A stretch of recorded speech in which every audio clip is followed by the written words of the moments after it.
Hiya, I hope you're okay. This video is going to be all about concealer, so it's essentially about how to build coverage, how to make your own colour corrector to cover dark circles, how to get it to last, how to prevent it from sitting in fine lines, everything to do with concealer, so I hope you find it helpful.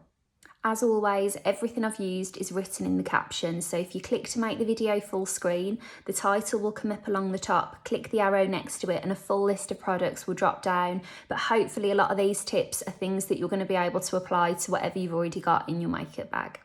Okay, so I'm going to start with a little bit of the IT Cosmetics Your Skin But Better foundation. This is the shade Medium Neutral 31.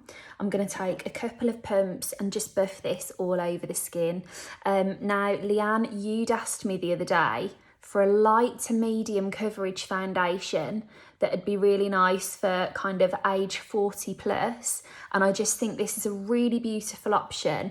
I'd actually suggested either this one or Charlotte Tilbury's Light Wonder foundation. I don't actually have that with me at the moment, but it's a really lovely one. And I think either of those are great because they feel really lightweight and you do get a decent amount of coverage. Like that has covered my redness, but it feels so sheer.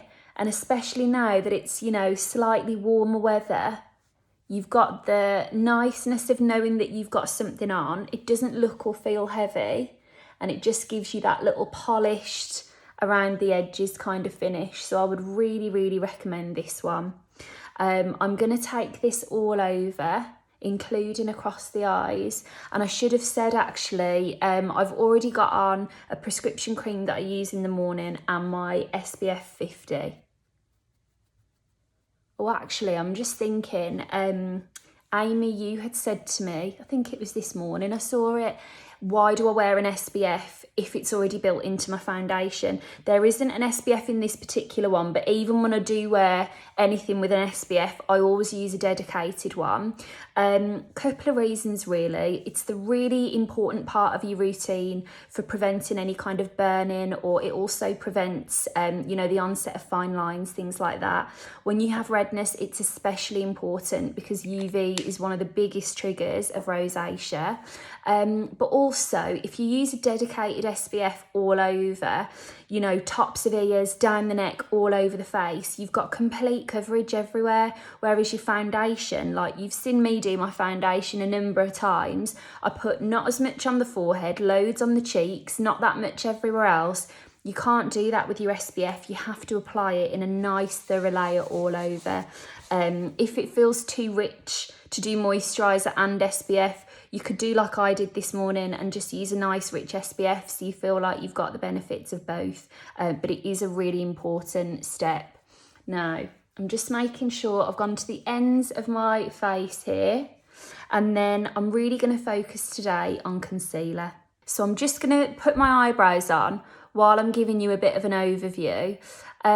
It's so funny, I got a message from Laura the other day saying, I've got everything, I've got all the right products, I've got a really great lineup of things, I'm still not getting the coverage that I need. And Debbie had said to me the other day, this was more in relation to covering, I think it was a sunspot. And she said, I've got my CC cream, I've got my Bye Bye Under Eye, I've got my Bye Bye Pores. And actually, I think we're all, half the time, have everything that we need at home. It's just a case of knowing how to use it. And I was really glad they both said this because honestly, I know I always say it, but I would really rather you use up everything you've got at home and just apply these tips than feel like you've got to go out and buy new things all the time. So one of the things Laura said, which is so spot on, she said, I've got everything, I think I'm just using too much. And actually, in the case of concealer, I think that can really, really be true. If we think about concealer, what we want it to do, we want it to cover and we want it to last. And if we think about the things that we most often find, it's that it gathers in fine lines, it's that we're not getting the coverage.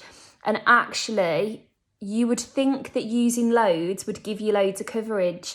But in the case of concealer, using loads can mean that it runs around, gathers in fine lines, doesn't last, and that's the opposite of what we need. So in a strange twist of fate, I want you to use as little as possible to get the maximum results. Now I'm going to give you two options today. The first one is a corrector. This is the Becca Under Eye Brightener. It's one of my personal favourites. I'm going to show you how this works. However, I'm also going to show you, it worked out very well. I thought, right, nice sunny day today, nice orangey red. I'm going to go in with Lady Danger. But I'm also going to show you how to mix a bit of lipstick into your concealer and make your own corrector. Again, to the narrative of you don't need to go out and buy something new. If you've got a red lipstick and a concealer, you can do this. Now, just for argument's sake, the Becca Under Eye Brightening Corrector. This is my personal one, so I'm just going to go in with my hands. Obviously, I took the foundation around there already. But what I'm going to do is just really gently, you can see there's actually loads on there. I'm going to press this in lots of little motions around the eye area. Now, this is a kind of, it's almost like a baby pink colour. And because it's got that kind of peachy element to it, a baby peach, I should have really said, it really helps to correct any blue. And what we want to achieve, you know, if you put a lighter colour straight onto something dark, it's just going to pierce through. Whereas this colour correcting technique will neutralise it. I've put that there, I mean, right the way under the eye. I saw a really good TikTok the other day. I know I'm jumping from one thing to another, but this girl was saying, I know there's this TikTok trend at the moment of just doing the inner and outer corner, and I love that trend, to be fair. But she said it's not relative if you've got darkness around the eye, which I completely agree with. So if you're looking to cover right the way around the eye, I would go for the orbital bone and try and avoid right under those lashes. When you go right the way under there, it can look a bit artificial. Whereas if you skip that area, it just looks a bit more natural. So you've got your corrector option. I'm going to finish all of this in a second. I also want to show you with your concealer, I'm going to take a tiny bit of the concealer. I'm literally just going to swipe a little bit of this lipstick next to it. And then I'm going to take a really fluffy brush now. Just mix those in together. It doesn't look orange. You can't tell I've mixed anything, but it's just on the right side of altered that it will give you a little bit of colour correction that's going to help with the darkness. Now, I've got something there in my eye. I am using the lightest amount of product I possibly could. I'm buffing it out with a soft fluffy brush. I cannot emphasise the power of a soft fluffy brush, and you know, to get this really soft and not heavy, I would wash that concealer brush as often as you can. Wash it more than your other brushes, because I'm absolutely just getting into the zone of doing my eye there, sorry. If that's really soft and fluffy like this, your concealer's going to be soft. If it's a bit, you know, grimy and all of the bristles are stuck together, you're going to get a streaky finish. We don't want that. So you've put the tiniest bit of concealer on or colour corrector. Now already I'm having to buff that out of fine lines because it needs to be powdered. Now, two things I would say. First of all, just to manage your expectations, there's no product on the market that isn't going to at some point gather slightly in those lines. It's just like human nature. It's just the nature of a product and the warmth of a product that it's going to move. You can drastically reduce this by setting this with powder, again on a clean, fluffy brush, as soon as you've got your concealer on. And already you can see that that is just nice and smoothed out. This is, I would say, the most fail-safe option for getting your concealer to last. And I would point out that I am barely using any pressure, and I can't emphasise that enough. If you use loads of pressure to buff this on, you're just wiping the concealer off. I need you to use a really soft touch.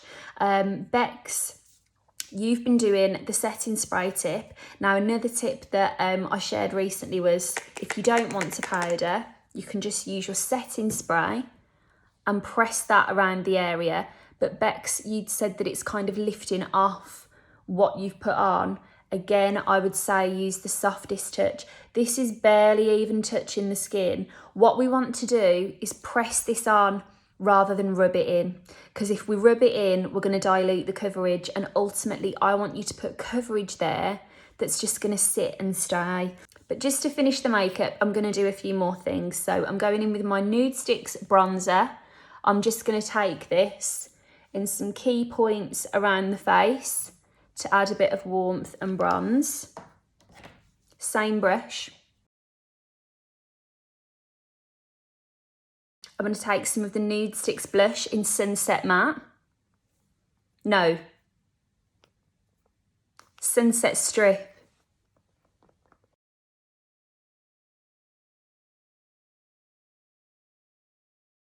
I'm going to take a little touch of Charlotte Tilbury Flawless Filter along the cheekbones.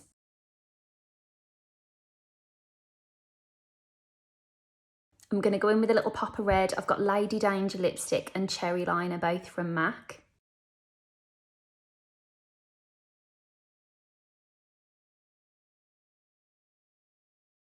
And then I just thought I'd show you this one, really good for this time of year. La Roche-Posay do a Tolerian mascara. Now, if you find that your eyes are sensitive or very watery in the warm weather, in the sun, I get watery eyes whenever it's hot. This is a really great option for you. Also, I would not underestimate the power of a little antihistamine to stop your eyes from watering in the sun. Well, there you go. I really hope that was helpful. Let me know how you get on. Mixing in the lipstick is such a good one for coverage, and just build in those little gentle layers and you will achieve that coverage, but a soft touch is often the best way. If there's anything else you want to see, let me know in the comments and I'll chat to you again very soon. Have a nice day.